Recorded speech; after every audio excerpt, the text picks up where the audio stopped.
వచ్చిన తర్వాత సూపర్ 6 హామీలో భాగంగా అన్నదాత సుఖీభవ కార్యక్రమం అనేది మొదటి విడత గత ఆగస్టు నెలలో 7,000 రూపాయలు, 5,000 రూపాయలు రాష్ట్ర ప్రభుత్వం వాటా, 2,000 రూపాయలు పిఎం కిసాన్ యోజన కింద కేంద్ర ప్రభుత్వం వాటాగా 7,000 రూపాయలు మొదటి విడతలో అందజేయడం జరిగింది. రైతాంగానికి దాదాపు 3,000 కోట్ల చిల్లర రూపాయలు రాష్ట్ర ప్రభుత్వం ద్వారా అందజేయడం జరిగింది. ఈ రాష్ట్రం మళ్ళీ రెండో విడత కూడా ఈ రోజున ఇచ్చినటువంటి హామీ కట్టుబడి మళ్ళీ రైతన్నకు పంట సాయం అవసరం కాబట్టి పంట వేసుకోవడానికి మళ్ళీ రెండో విడత ఏదైతే కేంద్ర ప్రభుత్వం ఆలోచన చేసిందో పిఎం కిసాన్ నిధులు 2,000 రూపాయలు విడుదల చేయాలని చెప్పేసి దానికి అనుబంధంగా రాష్ట్ర ప్రభుత్వం కూడా 5,000 రూపాయలు రెండో విడత కింద జత చేస్తూ 7,000 రూపాయలు రైతాంగం అకౌంట్లో జమ చేసినటువంటి పరిస్థితులు ఈ రోజున ఈ కార్యక్రమం నిర్వహించబడతాయి. దాదాపు ఈ నియోజకవర్గంలో 30,20,00,000 రూపాయలు రైతాంగానికి అందజేస్తున్నారు. గదె నియోజకవర్గం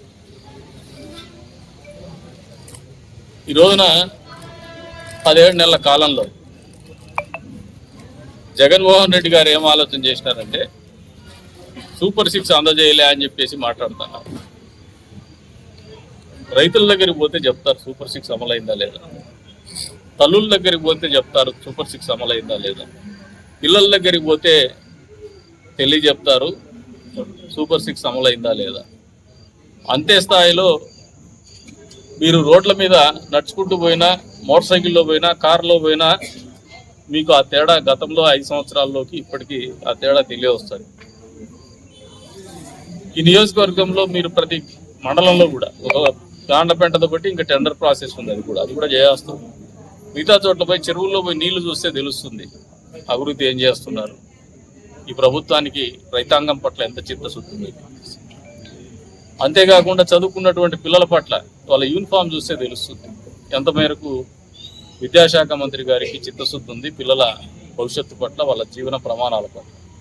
వాళ్ళకి ఇచ్చే ఆహారపు మెనూని చూసినా లేదంటే ఆహారం నాణ్యత చూసినా కూడా తెలియవస్తుంది ఈ ప్రభుత్వము సూపర్ 6 హామీకి కట్టుబడి ఉందా లేదా, విద్యార్థుల జీవితాల్లో మంచి చేయడానికి ఆలోచన చేస్తుందా లేదా.